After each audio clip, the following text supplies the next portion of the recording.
If you've ever wondered whether stretching before a workout is good, you're not alone. There's a lot of debate on this topic, and it can be confusing to separate the fact from the myth. So let's break down what current research says about pre-workout stretching and uncover the truth about when, why, and how to stretch. Before we dive into whether you should stretch before exercising, it's important to know that not all stretches are the same. Stretching can be broadly classified into two main types: dynamic stretching and static stretching. Dynamic stretching involves moving your muscles and joints through their full range of motion in a controlled way. Think of exercises like high knees, arm circles, or leg swings. Dynamic stretches are great for warming up because they increase blood flow, elevate your heart rate, and activate the nervous system, all of which prepare your muscles for more intense physical activity. Static stretching, on the other hand, involves holding a stretch in one position for a certain period, usually between 15 and 60 seconds. Common examples include reaching for your toes to stretch your hamstrings or holding a calf stretch against a wall. Static stretching is ideal for improving flexibility and relieving muscle tension,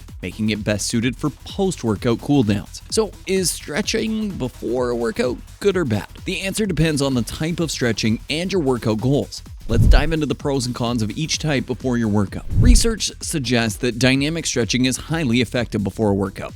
It not only increases range of motion, but also raises body temperature, enhances blood flow to the muscles, and activates your nervous system, all of which prepare your body for the activity ahead. Dynamic stretching also has performance benefits. By mimicking the movements you're about to perform, it helps prime your body, potentially enhancing performance in activities requiring speed, agility, and power, such as sprinting, lifting, and other high-intensity exercises. Studies showed that athletes who incorporate dynamic stretching see improvements in strength, speed, and coordination compared to those who don't. Unlike dynamic stretching, static stretching isn't ideal for pre-workout routines. Research has shown that static stretching before exercise can temporarily reduce muscle strength and power. This effect, known as stretch-induced strength loss, can reduce your ability to lift weights, jump high, or sprint fast, which is why static stretching is not recommended before intense, strength-based exercise or explosive activities. One reason for this performance dip is that holding a muscle in a stretched position can relax the fibers,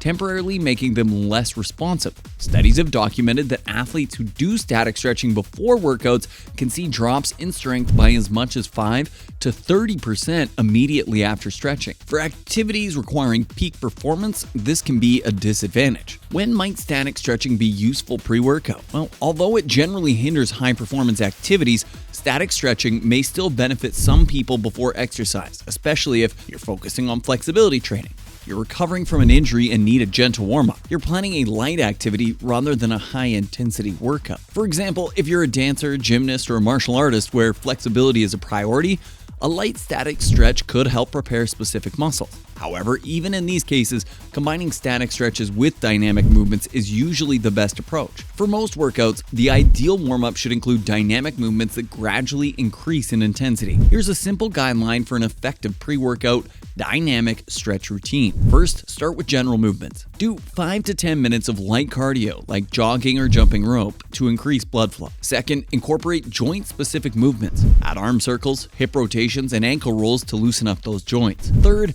increase intensity with targeted movements. Depending on your workout, you can include high knees, butt kicks, leg swings, and walking lunges to activate those larger muscle groups. By moving through these exercises, you're setting your body up for peak performance. Dynamic warm-ups also have an added benefit. They reduce the risk of injuries, and by getting the muscles, tendons, and joints ready, you're less likely to experience strains or sprains during your workout. After exercising, the story changes. Static stretching post-workout is highly recommended to help relax the muscle, improve flexibility, and aid in muscle recovery. Holding a stretch for 30 to 60 seconds after exercise can reduce muscle stiffness and prevent soreness, helping you recover faster. During the cool down, static stretching helps the muscle fibers relax and elongate, which is especially beneficial after activities that shorten the muscle fibers, like weightlifting. By elongating the muscles and tendons, you're also supporting joint health and flexibility in the long term, which can reduce the risk of injuries in the future. In short, dynamic stretching before and static stretching after are the gold standards for most workouts. This combination allows you to warm up safely, achieve better performance, and recover more effectively, ensuring your body is ready for whatever challenges you take on. So next time you hit the gym, remember to match your stretching routine to your workout goals. With these science-backed practices, you'll be better prepared, less prone to injury, and able to perform at your best.